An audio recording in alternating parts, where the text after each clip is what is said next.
안녕하세요. 웅덩이 매매법 레버리지 ETF 장기 투자자 디벨로몽입니다. 금요일 나스닥 마이너스 4%를 시작으로 어제 월요일은 마이너스 1%를 기록하며 잭스돈 이후 급락을 보이는 증시입니다. 하락하는 이유는 간단합니다. S&P 500 올해 주가 추이를 살펴보면 파란 원을 보면 바닥 부근이며 이때가 바로 어느 시점이냐면 인플레이션 피크아웃 가능성이 나오던 시기입니다.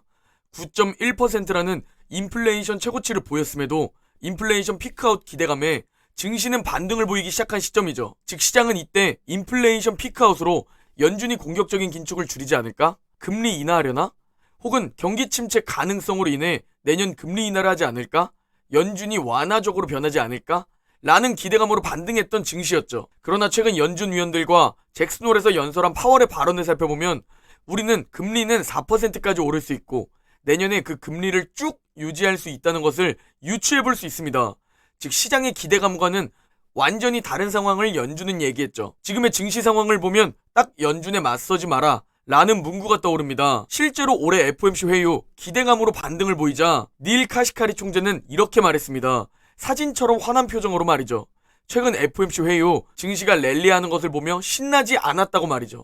그리고 최근 잭슨홀 미팅 이후 시장이 연준의 참뜻을 이해하고 급락세를 보이자 닐 카시카리 총재는 환하게 웃으며 이제야 시장은 우리 연준이 2% 인플레이션으로 되돌리는 것에 진심인지 이해하게 되었다. 또 잭슨홀 미팅 이후 시장의 반응을 보니 기쁘다.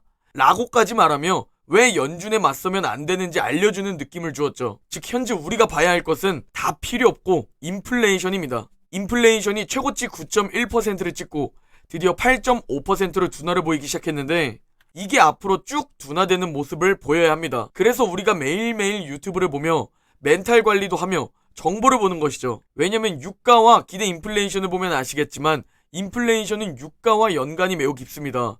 그래서 매일매일 유가가 올랐는지 떨어졌는지 살펴보고 왜 올랐고 왜 떨어졌는지 체크해야 하죠. 그리고 CPI 헤드라인에서 무려 30%나 차지하는 주택 부문 역시 잘 모르겠지만 체크해야 하는 이유가 이겁니다.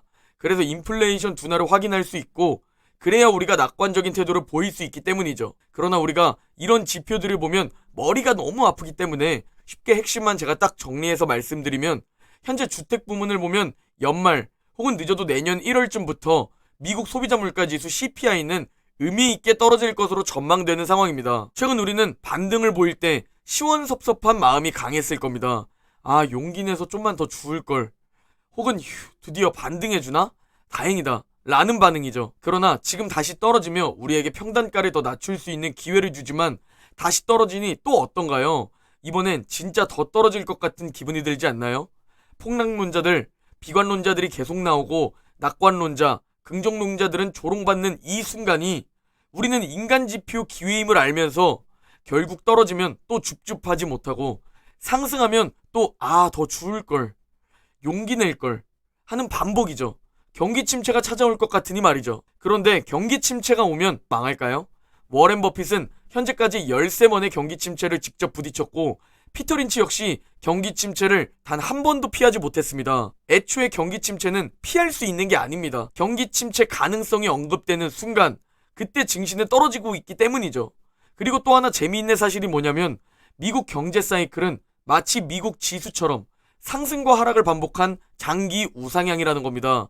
즉 경제가 확장하는 경제 호황을 만나려면 필연적으로 경제 둔화, 침체를 만나야 하는 거죠. 2보 전진을 위한 1보 후퇴라고 생각하시면 마음이 편할 겁니다. 그렇다면 우리는 초록색 박스 구간, 경제 둔화, 경기 침체 구간에서 강한 결단력으로 용기를 내서 시간을 투자해야 한다는 결론에 도달할 수 있습니다. 전 개인적으로 이게 내년까지도 이어진다면 저에게 주어진 일생일대의 기회로 보고 있습니다. 제 현재 투자금 1억 5천만 원을 이번 기회를 잘 살린다면, 즉 올해, 내년까지 열심히 잘 줍줍한다면 제 1차 목표 10억에 다가설 수 있을 거란 생각을 가지고 공포 반, 설렘 반 두 감정이 공존하는 상황입니다. 과거 100년 미국 증시 역사를 살펴보면 단순히 하락과 상승 말고 살색 세로선이 보이시나요? 바로 경제 둔화, 침체 시기를 나타낸 겁니다. 이 시기를 체크를 하면 이렇게 됩니다. 깊은 하락장을 만날 수도 있고 상승장에서 건강한 조정 정도로 지나갈 수도 있죠. 그럼에도 우리가 알 수 있는 건 딱 한 가지입니다. 이 상황에서 미국 증시 자체에 10년 적립식 장기 투자를 진행한다면 수익 볼 확률이 99%라는 것. 그리고 경제적 자유를 다가서기 위해서라면 이 방법을 사용해야 한다는 것이죠. 이제 우리 모두가 가장 확률 높은 방법을 알았으니 앞으로 우리 모두가 부자가 될까요? 우리 모두 경제적 자유를 이루고 모두가 부자가 될 수 있을까요? 절대 아닙니다. 강한 확신으로 힘든 고통을 인내하는 사람은 1000명 중 단 1명뿐입니다. 애초에 시도도 안 하는 사람들이 절반, 시도를 하지만 다른 방법으로 시도하거나 결국 떨어져 나가는 사람들이 나머지죠. 결국 극소수 1명만이 남은 자산을 쟁취하게 되는 자본주의 시스템입니다. 이게 자본주의 시스템이며 이 1명이 되기 위해선 좋은 자산을 보유하고 있는 자산가, 자본가가 되어야 합니다. 횡보를 해도 하락을 해도 상승을 해도 그냥 그것을 계속 보유해야만 하는 것이죠. 결국 장기적으로 바라보면 상승할 수밖에 없는 이유를 제가 계속 매일 설명드렸지 않습니까? 단 세월을 꼭 투자해야 하고 그 세월을 투자하면서 고통을 인내해야 한다는 것을 꼭 명심해야 합니다.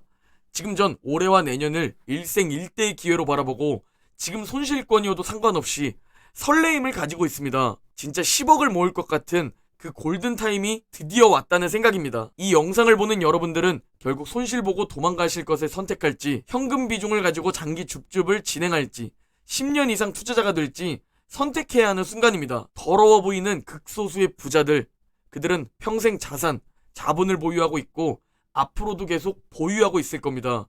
그러면 결국 부자들은 더욱 부자가 되는 더러운 세상, 아무리 인정하기 싫어도 반복될 뿐입니다.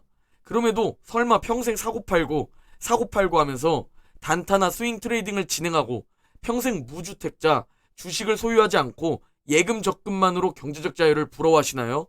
혹은 지금 팔고 예금 적금으로 도망가려 하시나요? 선택은 순간이지만 그 결과는 평생 영향을 끼칠 것이다 라고 부의 추월차선의 저자 MJ 드마코는 말했습니다. 전 이번 선택에서 용기를 가지고 장기적으로 보유하는 선택을 하고 10억 이상을 향해 나아갈 겁니다. 그리고 이 선택은 후에 제 평생 영향을 끼칠 선택이겠죠. 그리고 전 이 원칙을 지키고자 웅덩이 매매법을 진행하고 있습니다.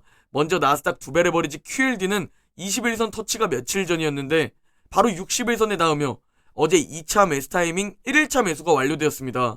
5일차까지 분할 매수하시면 되며 장중 매수하시거나 LOC 매수로 종가에 걸어두시면 됩니다. 다음은 S&P 500 두 배 레버리지 SSO입니다. SSO는 어제 아슬아슬하게 60일선에 닿지 않았습니다.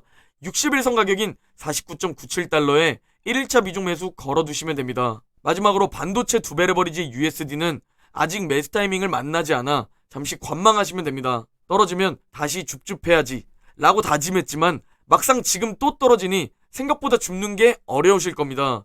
그래서 투자 원칙을 가지고 투자해야 한다고 계속 강조드리고 말씀드리는 거죠. 어려우시면 함께 오즐 웅줍이라는 핵심 투자 원칙을 가지고 함께 투자하면 됩니다. 지금 이 웅덩이에서의 줍줍이 오즐 구간에서의 수익 극대화로 다가올 겁니다. 단 고통 있는 이 구간을 오히려 좋다는 생각으로 시간을 보내야 합니다. 그리고 함께 버티고 몇 년 뒤 목표한 자산을 일구고 함께 꼭 만나는 그날을 기다리고 있습니다. 오늘 영상은 여기까지입니다. 모두 행복한 하루 보내시고 구독과 좋아요 부탁드립니다. 그럼 내일 영상에서 뵙겠습니다.